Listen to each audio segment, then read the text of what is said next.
Hey guys, in this video I'm going to talk about playing RPGs one-on-one. I'm Daniel, this is Bandit's Keep, and if you've been a subscriber for a while, or maybe not, you may notice that on Wednesdays I've been running a one-on-one game. It's actually not Dungeons & Dragons, it's DCC, Dungeon Crawl Classics, which is, a retro clone.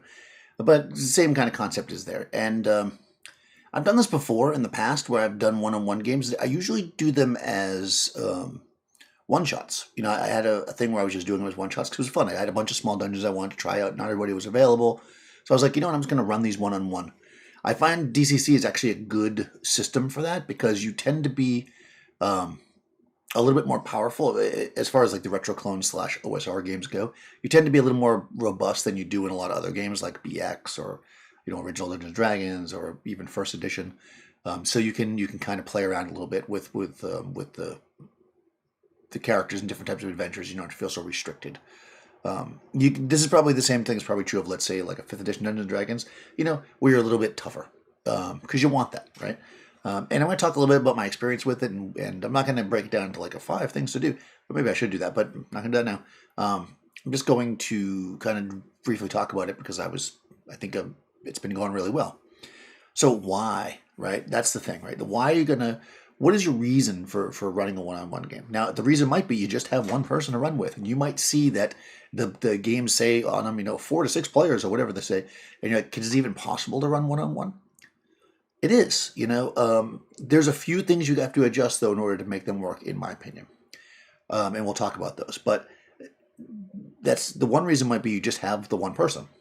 Another reason might be because you're bringing somebody new into your regular campaign and you want to give them a few, either the taste of the world or maybe a little bit of experience. If you're playing a game pretty traditionally and you're like, oh, you know what, these people are a little bit higher level, so let me make sure that the new character has explored in this world. The new player, I should say, because the new character, whatever.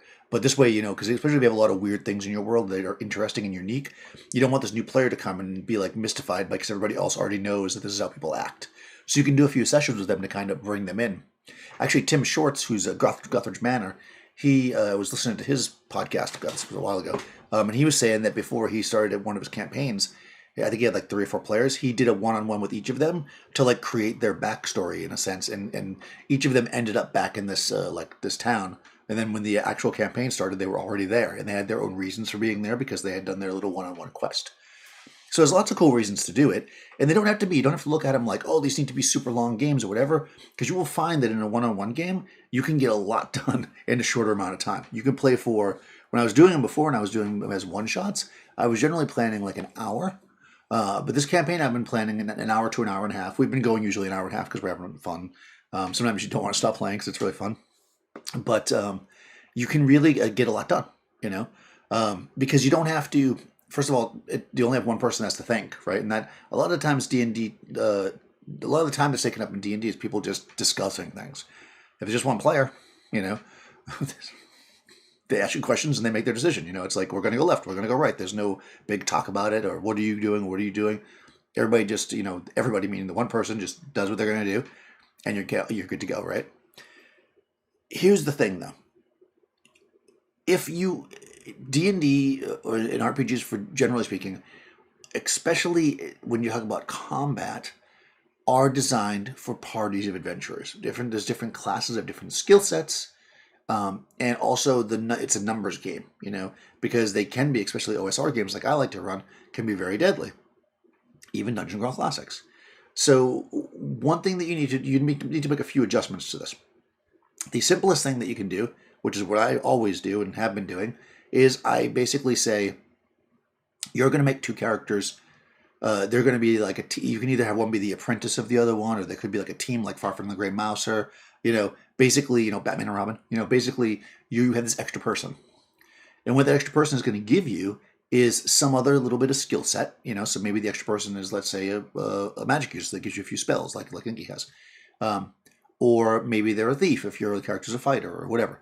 And it just gives you that little extra boost. Also, somebody else to be attacked in combat, so it's all right. But also, the other reason why this works, especially for a campaign, is that there's a pretty good chance that if you get attacked and you can't get away, at least one of your characters might get away. One can flee. And as long as there's one character there to continue, the player can then make another character to replace the one that died and keep on with the campaign.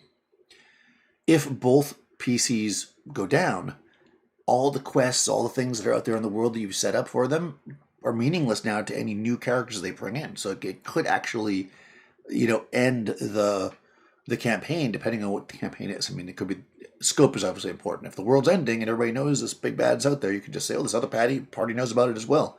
But this is the problem with TPKs in general. Maybe that's a different video. So what you want to do is give them some kind of recourse so they can get away if they get in too much danger. One reason why I like Dungeon Crawl Classics is they have and again, 5th edition would have death saves. They have this mechanic called roll the body, so that if one of the characters goes down and the other one survives the fight or gets them out of there, there's a chance the person might not be dead. So you've got all these little kind of back end stuff that you can do. Something like Astonishing Swordsman and Sorcerers does a similar thing where you don't actually die until you get down to negative 10 hit points. So, same thing. You could drag them away if they're not negative 10, then you can bring them back. So you want a system like that. Something like BX, like BX D&D, which is like one of my favorite systems. This one is very difficult because unless you're going to house rule it, you die at 0 hit points, which can make it very difficult, again, for just one PC or even 2. So think about your system, right? Then also think about the scope, right? Again, if you're going to be running a game that is this person's going to go kill stuff and that's what you want to do, then you need to really make it a higher level because they're not going to need to be tough, right?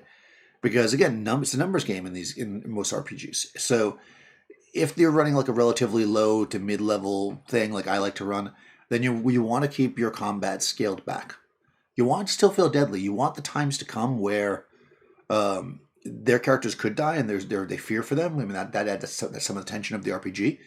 But really think about it in introducing a lot more kind of adventure things, like things to explore, obstacles to overcome that, could be deadly, but there's a lot more. It's not just combat. It's like, oh, we've got to cross this chasm. Like, how are we going to do it creatively? These kind of things. You can role play that stuff out in the game, and it can be really fun. It's really fun with one person because you can really go back and forth. Like I said, if you get to a big chasm and there's no way across and you have 5 PCs in a typical D&D group, everybody playing one PC, that's 45 minutes of discussing how they're going to get across. With one player, they'll come up with what they're going to come up with, and I think that you can do those kind of things much faster and in a lot of ways more fun. You can always introduce NPCs into the group not to protect them. I would never put an NPC in the group that is tough unless they hire mercenaries. The NPC generally I put in there to give them world information. That's your way to give world information to the group. You've got this person inserted into their group. So it's a good idea sometimes, but I wouldn't start them with the NPC. I would let them adventure for a bit, and in play, if they find an NPC that they like and you're interacting with them with this NPC and it seems to be going well, then latch that NPC onto them. So it feels more organic and more natural, right? And again, spend a lot more time exploring and way less time in combat and a lot of time in roleplay. This is going to fill the session. It's going to make it fun. You're going to really enjoy, being able to interact with this one player that gets to always have the spotlight, right? And you don't ever have to feel rushed, right? If I'm playing with a big group of people and then one player is having this amazing role play with this NPC and the rest of them are just at they're just in the tavern drinking or whatever, they're all waiting. Maybe they're enjoying listening to it, but at the same time, their characters want to do stuff too. When it's one-on-one, if your PC wants to have an hour-long conversation with this NPC and you're loving it, you can do it, It's very casual. You're not rushed. It's very, very smooth and very, very interesting, very, very fun to do it that way. There's such a focus on that one PC and also that one player that it really gives them an opportunity to shine. And I find that you get really good roleplay out of people that way. We're having a great time with our campaign. Like I thought that we were gonna, maybe do a handful of sessions to see where it went, but we're going strong. We're really enjoying it. We keep discovering new things about her character and how they react to things, and it's great. I really, really enjoy it. I think playing one-on-one is something that if you haven't tried, is probably really worth trying. And I know that a lot of people do solo gaming, which is also seems pretty fun. But I think just having that player helps. It's just that social interaction. So, If you're somebody who doesn't have a large group, really just finding one person, even if that person has never played role-playing games before, again, you can take the time to teach them because there's nobody there waiting, right? Everything can be done patiently. You could be learning to play. Grab that one person. I remember that when I was a kid and I used to play a lot with my friend Steven, we learned D&D together. I've said this before in videos with the basic set, and we played, the two of us, almost always. Even though the game said on it 5 or whatever, blah, blah, we just played because it was just the two of us, so we played. I mean, eventually more friends got involved when we played with larger groups, but if there was like a Saturday and it was raining and we couldn't go out and play in the street because you can't play inside when it's raining. At least not when I was a kid. I mean, no, sorry, I said that backwards. You can't play inside if it's not raining when I was a kid or snowing. If it was nice out, your parents kicked you outside. But if it was bad weather or whatever and you were inside, it would we'd pull out the D&D and just play. So I recommend that if you haven't tried it, that you do. And I say that if you have tried it and you've run one-on-one stuff, let me know about it. I'd be curious to talk about it because I would love to improve what I do with it. I'd like to hear what other people have done, whether you've been a player in a game and you like something the DM did, or if you were the DM and it worked for you, or things that didn't work for you. It could also work. So go ahead and put some comments below and we'll talk about it. Beyond that, if you have not already, go ahead and subscribe. I run a lot of actual plays here. I'm running this Dungeon Crawl Classics campaign. You can see there's a backlog of them now if you want to watch them. It says Dungeon Crawl Classics on it. 1,000 Islands. I run that on Wednesday afternoons. This is all Eastern time because I'm in New York. I run on Saturdays nights, Astonishing Swordsmen and Sorcerers. And on Mondays, I'm running Coriolis, the Third Horizon. So if you're interested in actual plays, subscribe for that as well. In any case, I will see you next time.